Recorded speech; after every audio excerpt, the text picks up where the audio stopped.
Hi అండి. నమస్తే. నేను మీ Manasa. Welcome back to M and M's crazy kitchen. ఈరోజు వీడియో స్పెషల్ వినాయక చవితి రోజున చేసే పాల తాలికలు బెల్లం వేసినా విరగకుండా సింపుల్‌గా ఎలా చేసుకోవాలో చూపించబోతున్నాను. బెల్లం వేసిన పాలు విరగకూడదు అంటే ఏముంది? బెల్లాన్ని కరిగించి వేయడమే కదా అనుకుంటున్నారు కదా! కానీ ఈ వీడియోలో నేను మరుగుతున్న పాలల్లో డైరెక్ట్‌గా బెల్లాన్ని వేసి వండినా కూడా పాలు విరగకుండా ఒక చిన్న టిప్‌నైతే ఫాలో అయ్యానండి. సో, మీరు కూడా చిన్న టిప్ ఫాలో అయ్యి చేసుకున్నారనుకోండి, ప్రత్యేకించి బెల్లాన్ని కరిగించే పని లేకుండా జస్ట్ ఒక్క గిన్నెలోనే మీరు మొత్తం పాల తాలికల్ని ప్రిపేర్ చేసేసుకోవచ్చు. సో, లేట్ చేయకుండా ఆ చిన్న టిప్ యూజ్ చేసి మనం పాల తాలికలు ఎలా ప్రిపేర్ చేయాలో చూసేద్దాం. వీడియోని ఎక్కడ స్కిప్ చేయకుండా ఎండ్ వరకు చూసేయండి. అలాగే మన ఛానల్‌ని ఫస్ట్ టైమ్ చూస్తున్నట్లయితే ప్లీజ్ ఛానల్‌ని సబ్స్క్రైబ్ చేసుకొని మమ్మల్ని మరింత సపోర్ట్ చేయండి. ముందుగా పిండి ఉక్కబోసుకోవడానికి స్టవ్ మీద ఒక ప్యాన్ పెట్టి 1 కప్పుల వాటర్ యాడ్ చేయండి. అలాగే ఒక టేబుల్ స్పూన్ బెల్లాన్ని వేసుకొని మంటని లో ఫ్లేమ్‌లోనే ఉంచి మూత పెట్టి వాటర్‌ని బాయిల్ చేసుకోండి. బాయిల్ అవుతున్నప్పుడు ఇంకా ఏమైనా బెల్లం ముక్కలు అలాగే ఉండిపోతే వాటిని కూడా మెల్ట్ చేసేసుకొని ఇందులో 1 కప్పు వరకు వరిపిండి వేసుకోండి. నేనిక్కడ పొడిపిండే వాడుతున్నానండి. సో, ఇప్పుడు ఈ పిండిని వాటర్‌లో ఉండలు లేకుండా బాగా కలిపేసిన తర్వాత స్టవ్ ఆఫ్ చేసేసుకొని మూత పెట్టి ఒక 5 నిమిషాల పాటు పక్కన పెట్టేసుకోండి. ఈ వేడికి పిండి కాస్త మగ్గి జిగురుదనం ఏర్పడుతుంది. పిండి చల్లారి కాస్త గోరువెచ్చగా అవుతుంది కదా! అప్పుడు ఒక ప్లేట్‌లోకి ట్రాన్స్‌ఫర్ చేసుకొని, చేతితో పిండిని బాగా మెదాయించి కలపండి. మీకు కలిపేటప్పుడు పిండి ఇంకా పొడి పొడిలాడుతూ ఉన్నట్లనిపిస్తే మరీ ఎక్కువ కాకుండా జస్ట్ ఒక్క టీ స్పూన్ వాటర్ వేసుకొని పిండిని ఈ విధంగా కాస్త గట్టిగా సాఫ్ట్ పిండిలా అయ్యేంత వరకు కలపాలి. ఇందులో ఒక టీ స్పూన్ వరకు కరిగించిన నెయ్యి కూడా వేసుకొని పిండిని బాగా మెదాయించి కలపాలి. చూసారు కదా! ఈ విధంగా పిండి ఎలాంటి క్రాక్స్ లేకుండా సాఫ్ట్‌గా అయ్యేంత వరకు కలిపి, ఇప్పుడు కొద్ది కొద్దిగా పిండి ముద్దని తీసుకొని వీడియోలో చూపిస్తున్నట్లు అరిచేతితో తాలికల్ని ప్రిపేర్ చేసుకోవాలి.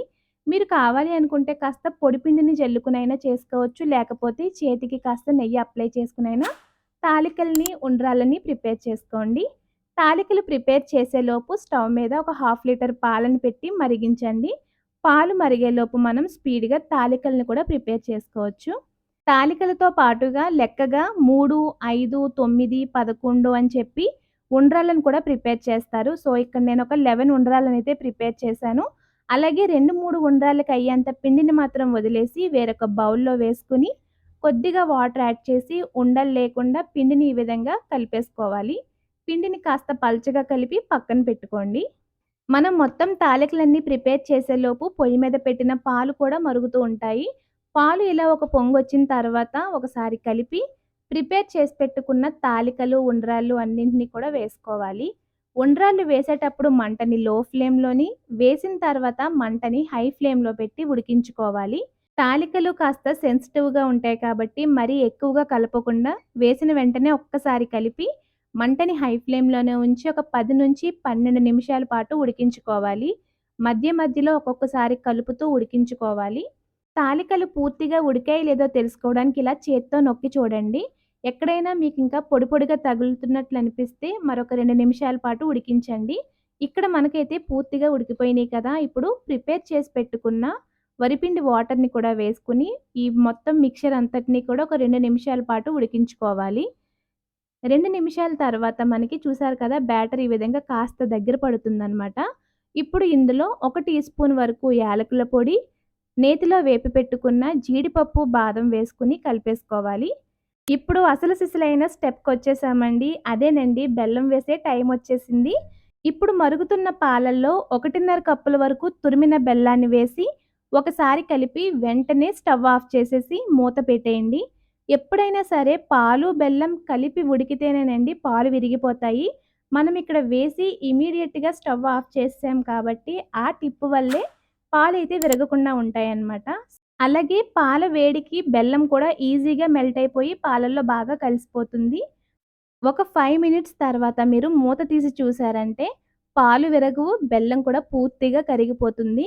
సో, బెల్లాన్ని ప్రత్యేకించి కరిగించి వేసేదానికన్నా ఈ చిన్న టిప్ ఫాలో అయితే మీకు ఒక్క గిన్నెలోనే పాల తాలికల్ని ఈజీగా ప్రిపేర్ చేసుకోవచ్చండి. సో, మీరు కూడా ఈ చిన్న టిప్ ఫాలో అయ్యి ప్రత్యేకించి బెల్లాన్ని కరిగించకుండా డైరెక్ట్‌గా బెల్లాన్ని వేసి ఒకటే గిన్నెలో పాల తాలికల్ని ప్రిపేర్ చేయండి. మీకు ఈ వీడియో యూజ్‌ఫుల్‌గా అనిపిస్తే ప్లీజ్ లైక్ చేయండి, షేర్ చేయండి, సబ్స్క్రైబ్ చేసుకోండి. మీ ఫ్రెండ్స్‌కి కూడా వీడియోని ఫార్వర్డ్ చేయండి.